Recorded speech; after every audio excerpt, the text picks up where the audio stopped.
All right, again, my name is Kristian Smith. I'm a culinary instructor at the Lorain County Joint Vocational School, and I do appreciate being invited to come out and spend some time with you guys. I know the presentation tonight is a little bit on the healthy side of things, and so we're going to talk a little bit about my philosophy about healthy food and healthy cooking and how that kind of all works in today's society, I think, because we need to kind of look at how we do things a little bit.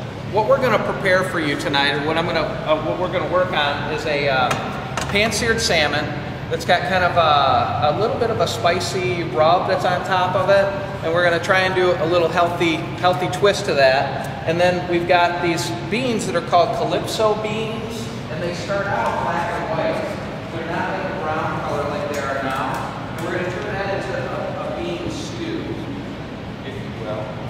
All right, so we're going to let that cook down, and I needed to get these started early because they take about an hour to simmer after you kind of par cook them a little bit.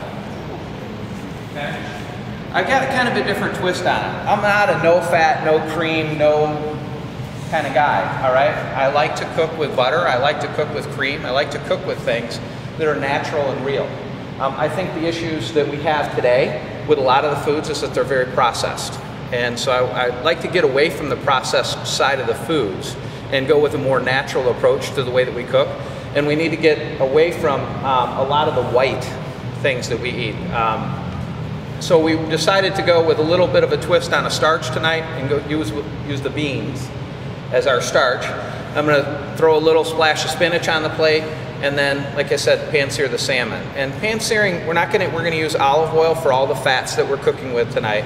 So we're not going to use any butter, we're not going to use any cream, but I'm not opposed to that because I think that's a natural thing. Your body digests natural foods well, as opposed to some foods that are kind of manipulated now that are designed to store well or to hold well or to just save cost on a lot of things. So I think that, you know, that's kind of my take on the healthy side of things. And some of the things that you look at when you're purchasing whole fish are the first and easiest thing are the eyes.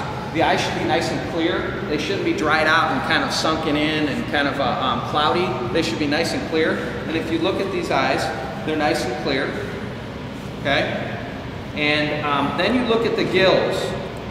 And when you look at the gills, they should be bright red, just like that. And the bright red and the gills lets you know that there's still oxygen in the gills. And that gives you the sense that that fish is fresh. Because if it's sat around for a few days, those gills are going to start to turn gray. So if you ever look at a fish and you see that, like, the gills in there start to turn gray, that's an indication that it's probably getting kind of old and you might want to pass on that fish. Okay, and then the other thing is the flesh. When you push the flesh on the fish, you want it to kind of spring back. It shouldn't be mushy, things like that. So some things to look at, and obviously the smell. It shouldn't smell like fish. I mean, it should smell like the sea. And so it shouldn't smell, and even the ocean smells a little fishy, you know. I mean, if you've ever, you've been to the beach and you smell the ocean, it smells a little fishy, but not like a pungent, like, ugh, it just smells wrong, you know. So that's not what you want. All right, so what we're gonna do is I'm gonna start out with a chef's knife, and I've got a couple tools here. I've got a needle nose pliers, a chef's knife, and a bench scraper, and I'm gonna use all these to kind of break this fish down. And so let's get started.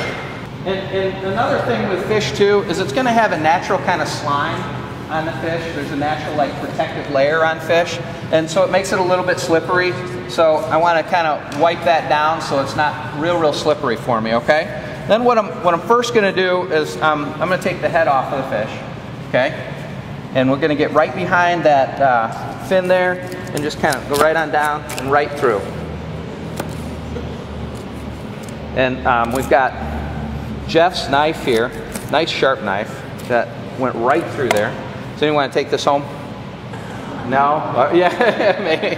Okay, so I'm going to set this actually in my scrap container. Rebecca? Because that I'm not going to use.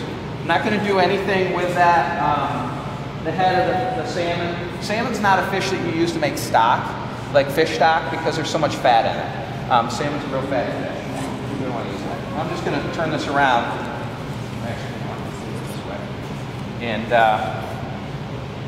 if you look at this bone that goes right down the middle of this, all right, the vertebrae. All right, what I'm gonna do is follow that right down the top of the fish, and it'll give me a guide just to take that fillet right off. So I will turn it like this, okay? I'm gonna hold this up here, get underneath here, and just kind of, and salmon bones, this is one of those fish that you can do this with. Some fish, like bass, walleye, the bones are so hard you can't really fillet it like this, but it works really well with the salmon.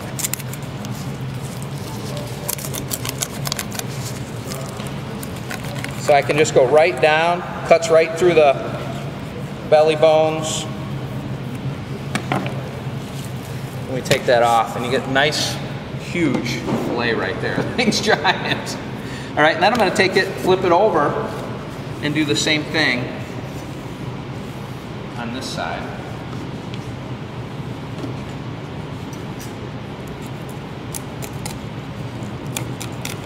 And just work right down the bones.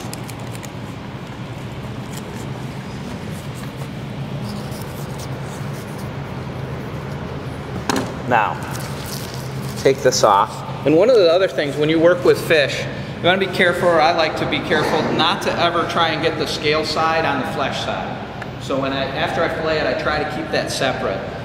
Here's something that's kind of nice. If you ever fillet a fish, and you've got all this meat that's left here after you fillet it, because there's still quite a bit of meat that's on there, take a spoon and scrape it off. It'll make really good salmon patties or something like that. So it's not something that you're gonna, I mean, you could use it, so you don't necessarily want to throw it away. You can do something with it. You could poach it off in some water and then scrape it off and freeze it, use it in pasta or something like that later too.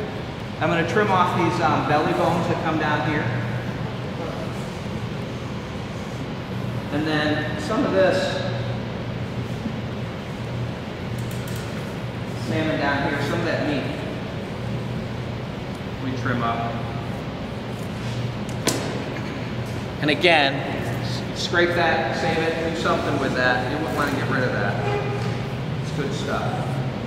I'm going to skin this because we want a fillet, so we want a boneless, skinless piece of fish here. So what I'm going to do now is just take the end of this right here, and I'm going to put a little like slit in it, which will give me something to hold on to here. So I just take a little cut and then take my knife and just lay it down on that, grab a hold of this, and then I just kind of pull this right on through.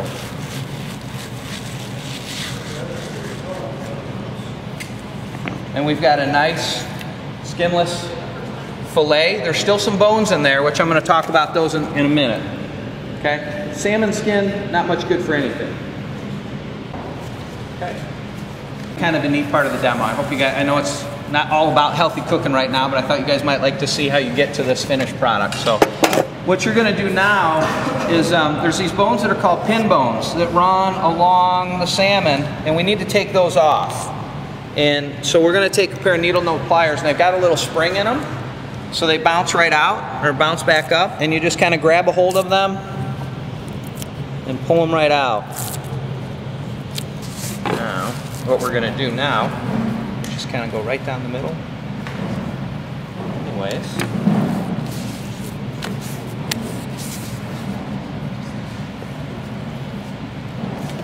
Now, if I work in a restaurant, I'm going to have lots of places that I can use this. Like I said, I'm going to have salmon patties on my menu. If I have salmon on my menu and I'm fabricating myself, I'm going to have lots of places I can use all the byproduct and the scrap. Because I don't want to throw this stuff away. It's expensive stuff, so you don't want to waste that. And just going to brush a little bit of oil on top of these.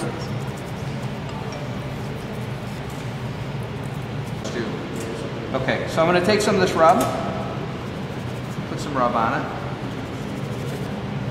And this is nice stuff that if I can go ahead and mix it up.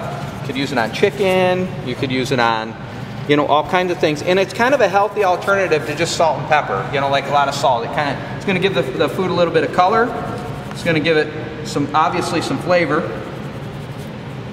So, just a nice little alternative for that. And if you notice, there was a specific side that I started with on this fish, with the exception of that one. I don't want to do that right now, but I use the the bone side of the fish is going to be the first side of the fish that hits the pan. And the reason being that when you see the bone side of the fish, it doesn't have, that's the one that didn't have that mud vein in it, and it's the nicest looking side of the fish. So when I first saute something, I'm going to put that in the pan, and I want that side to go in first because I'm going to get the nicest color and the nicest presentation. So then after I flip it over on the other side of it, then I'm going to have the other side I'm not so worried about because the side that I put in first is the side that's going to get served. The customer's going to see that. So put a little bit of olive oil in the pan after the pan heated up. Okay? No lids on the beans. Okay? And then I'm going to start with the fattest pieces in there first, okay? And again, yeah, we can start unwrapping some of that stuff. And I don't want to crowd this pan with a whole lot of fillets, but I do want to try and get a bunch of them cooked for you guys. So normally I wouldn't load it up probably as much as I'm going to load it up right now. I'm going to put this one filled up.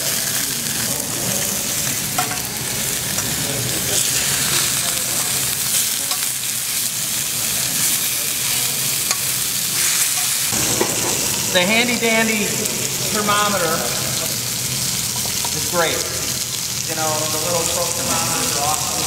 Fish should, if you want it fully cooked, you know, like so it's done, it's 145 degrees is the minimum internal temperature for fish. So if I look at this salmon and it flakes apart, not quite there, there's still a little bit of pink in the middle of it. So it's not quite there. Let that go a little bit longer. I like it like that, but no, that's exactly how they should look. Nice little color on them. And that, they're at that on top. Your starch, you got your fish, you got your green veg. The green would obviously make the color pop a little bit more with it. But that's kind of dry beans. Like I said, they're very inexpensive. And they're really easy to cook. The way that we did these, we did what was called a quick soak.